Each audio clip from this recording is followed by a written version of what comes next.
Alrighty, so the ribs and the chicken are done. We're going to break open the smoker. We're going to take a look inside. We're going to pull everything out. Well, the ribs have been going for over 3 hours now. They are done.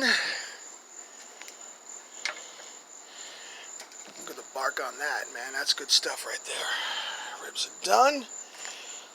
And the chicken breasts are done. Chicken breasts have done 2 hours. Put them in at 4:30. It's almost 6:30 now. Everything is going to be done. Alright, perfect. So we're going to bring everything inside right now. And we're going to let things sit for a few minutes and then we're going to carve them up. Alright, so one of the biggest rookie mistakes that people will make is that when they pull things off the grill, they start carving into them. And they see all those juices dripping out into the dish or into the pan. And I cringe every time because you're losing flavor when you do that. So we took the ribs and the chicken out of the smoker. Everything's looking really, really good. And we're going to let it sit for around 10 to 15 minutes before we carve into them. And by doing so, we're allowing all the juices to stay inside of the meat. The temperature of the meat starts to reduce. It starts to cool a little bit, not get cold, just a reduction in temperature from what it was when it was in the smoker. And from there, we'll be able to carve everything up and keep all the juices inside. One way you can tell that your ribs are done, you start seeing the bones protrude. When you see the bones protruding from the meat, that means the ribs are for the most part done. No need to baste them with anything.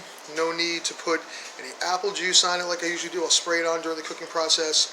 Because of that water pan, these ribs stayed perfect. While I'm letting things rest up over here, I just brushed on a little bit of barbecue sauce onto the chicken. Just a thin coat. You can see how thin that coat is. Just a little. Let it seep into the meat, and things will be fine. We're using G. Hughes sugar-free barbecue sauce. Used the hickory flavored. It's good stuff. No sugar in it, not overly sweet like a lot of other barbecue sauces are. It's kind of perfect. Alright, so I started carving up the ribs, and it's kind of hard to hold my phone and a fork and a carving knife at the same time. So I carved half a rack of ribs up so far. Let's give you an idea of what things look like on the inside. So, meat's done all the way through, very juicy as you can tell.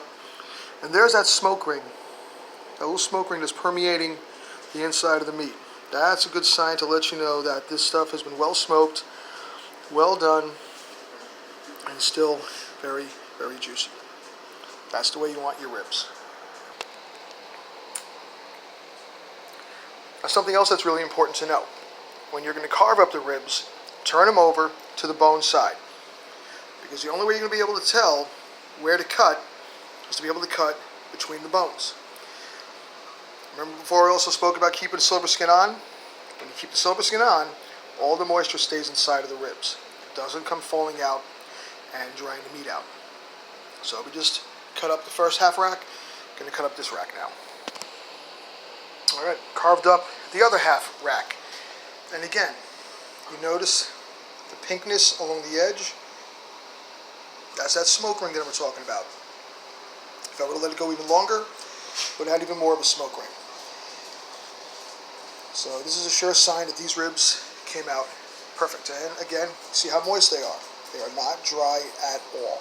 Very moist, very tender, almost falling off the bone. Alright, so we carved up the chicken, and it too came out extremely tender, very moist as you can see. There's that pink smoke ring. That's not undercooked chicken. The chicken is very well cooked. It's all that smoke that permeates the meat. Now, one thing you need to know is that poultry, especially chicken, is the most porous meat, meaning that it will soak in as much smoke and steam as possible when you have it in the smoker.